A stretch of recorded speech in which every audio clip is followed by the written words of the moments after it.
Title: The Day Jesus Was Rejected in His Hometown. Jesus had grown up in the small town of Nazareth, a quiet place in Galilee. People there knew him as the son of Joseph and Mary. They had watched him grow from a child into a young man, witnessing his kindness and diligence, but to them, he was just one of their own. Yet, by now, Jesus had begun his ministry. His wisdom, teachings, and miracles in other towns had begun to draw attention far beyond Nazareth, and news of his works reached his hometown. On the Sabbath, as was his custom, Jesus went to the synagogue.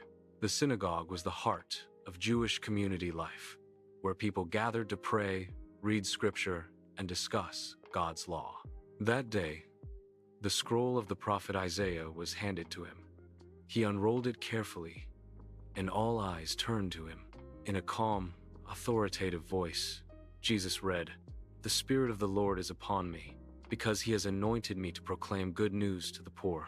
He has sent me to proclaim freedom for the oppressed, recovery of sight for the blind, to release the oppressed, and to proclaim the year of the Lord's favor." The congregation was amazed at his words. They had never heard him speak like this before. His authority, his clarity, and the boldness of his message captivated them. For a moment, it seemed as though the town would embrace him fully, but then, doubt crept in. Whispers filled the room. "Isn't this Joseph's son?" they asked. "We've known him all our lives. How can this be the Messiah?" Their familiarity with him had blinded them to his true calling. They struggled to reconcile the extraordinary wisdom and authority of this man with the ordinary boy they had known. Jesus sensed their skepticism and disappointment. He reminded them gently, yet firmly, that God's work often defies human expectations.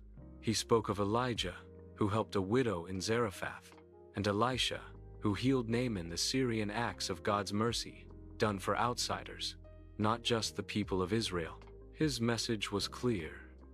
God's blessings are not limited to what we expect, and his work often transcends our assumptions and comfort zones. Instead of opening their hearts, his words angered many. Offense took hold, and disbelief turned to fury. "Who does he think he is?" they muttered. Their pride and skepticism blocked their understanding, and before long, the situation escalated. The crowd drove Jesus out of the synagogue and led him toward a cliff, intending to throw him off. But Jesus, unshaken and unharmed, walked right through the crowd and went on his way.